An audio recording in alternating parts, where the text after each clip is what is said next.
I'm going to share something that I've never told anybody before. And even now, I'm a bit iffy about whether or not I should say it. But you know what? Screw it. I'm going to say it anyway.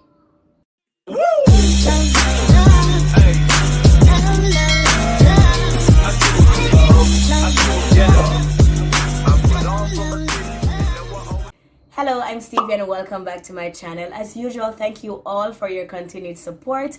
When I tell you I appreciate every watch, every single like, every single comment, and especially those of you who put up with me enough to subscribe to my channel.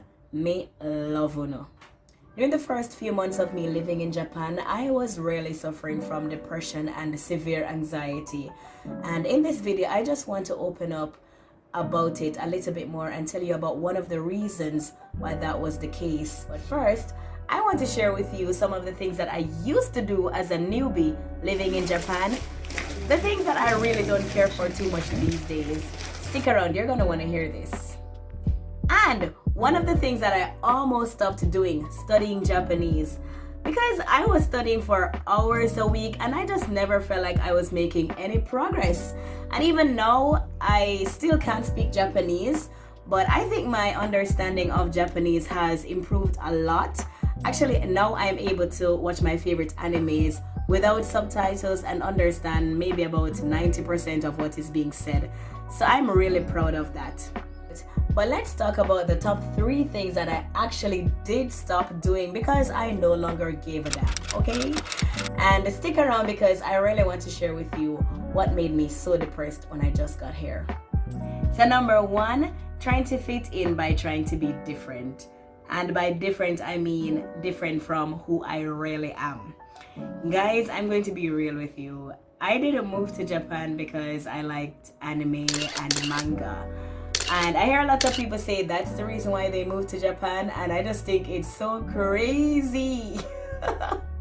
I moved to Japan because I wanted an escape. Not an escape from my country because I never had any problem with Jamaica, but an escape from my personal issues that I was facing in my country. I wanted a challenge. I wanted to live abroad. And I didn't know anything about anime, manga, or anything really about Japan until I got here. Personally, I'm an abrasive person who enjoys conversations about politics and serious, contentious social issues. But I was told that those issues are too contentious for life in Japan. What I'm trying to say is I try to downplay or to tailor or to adjust my personality a lot, not even a bit, a lot, in order to try to fit in into these conversations, in order to try to relate to people, Japanese people and other foreigners living here. And I just don't do that anymore. And thankfully, I found people to talk to about politics and serious social issues, even in Japan. So I don't care to tailor my personality anymore or tailor the things that I enjoy discussing or enjoy watching podcasts about. I just don't care anymore. So the number 2 thing is trying to make friends with the Japanese people. Initially, I was so desperate, like super very desperate to make friends with Japanese people, and I tried my best. I really did, especially because I really wanted to learn Japanese. But I quickly realized just how difficult it was to make any authentic connections with anybody, any Japanese people, or just anybody in general, especially if I wasn't being my authentic self. First of all, some of them pissed me off so much because of what they thought or expected of me because I was Jamaican.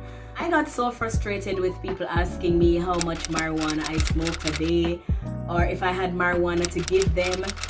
And like, listen, it's a whole mess.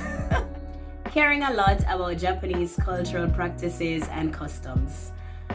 This one is going to sound bad, I know.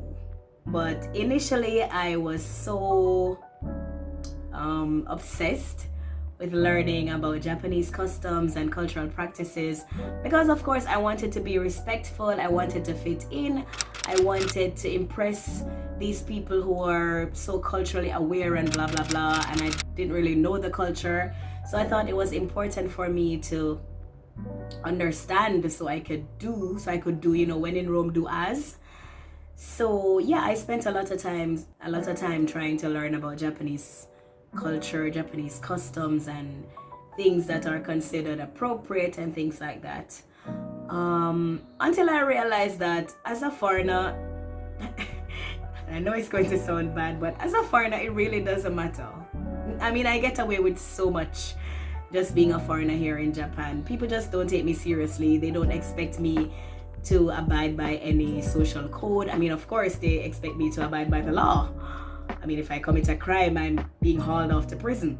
But I get a pass for so many things because I'm a foreigner. We foreigners get a pass for so many things because Japanese people just think we don't know better, and it's okay. It's not that I don't give a damn anymore about this particular one, but I really don't care as much as I used to. So it's what it is. Okay, so about my depression now. When I just came to Japan, I was living in rural Japan where there weren't a lot of foreigners, especially foreigners who look like me, okay? And because I stood out so much, which I was never used to at all, and I do not like it because I'm the type of person who just likes to sway in the background and not be noticed.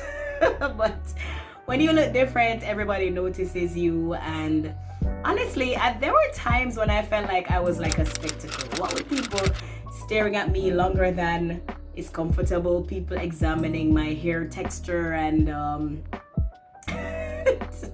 listen, it was a whole mess. But it was a lot to get used to, and there was a time when I didn't really want to leave my apartment except when I go to work or when I go to the store, and I just tried to cover up.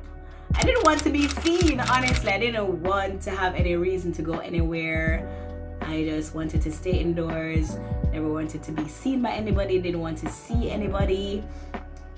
And it was hard. It was hard to live like that because I was imposing like an isolation on myself, which was not healthy at all. And it just made me sadder as a person. But thankfully, I've grown to embrace my differences, and I've gotten more confident to educate people about my country and about my culture. And even making videos like this one, I'm really putting myself way out there, which is why I really appreciate you guys so much and all the love and support that you continue to give me. I really appreciate it, and I hope you continue to do it. So thank you so much for watching, and I hope to see you guys in another video.